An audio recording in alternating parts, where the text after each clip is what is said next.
dan kami membenarkan seluruh apa yang dikhabarkan oleh Nabi SAW tentang sifat nuzul, tanpa kita harus membebani diri. Di sana malam, di sini siang. Kalau turun di sana, bagaimana dengan di sini? Ini namanya takalluf. Takalluf ini namanya. Iya.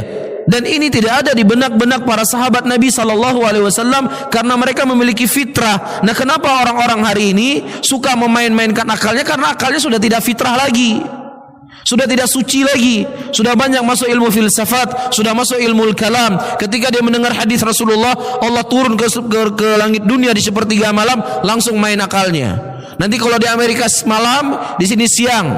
Nanti kalau Amerika siang, di sini malam. Ini namanya ilmu kalam, ilmu filsafat. Ente itu nggak semangat sahabat dalam beragama.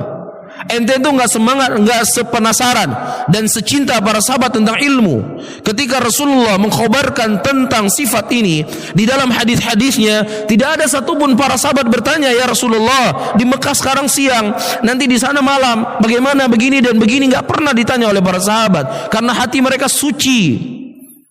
Hati mereka apa? Suci, tidak dikotori dengan kotoran-kotoran filsafat dan ilmu kalam. Begitu juga ketika Allah menurunkan tentang sifat istiwa, Rasul mengkhabarkan tentang istiwanya Allah, para sahabat nggak bertanya, ya, nggak bertanya di mana Allah sebelum diciptakan ini dan itu, nggak ditanya. Bisa difahami? Makanya Imam Malik berkata, siapa yang bertanya tentang masalah ini, maka dia telah berbuat kebidahan. Karena nggak pernah ditanya oleh para sahabat. Dalam keadaan sahabat Rasulullah orang yang paling semangat untuk mengetahui apa yang dilakukan oleh Nabi.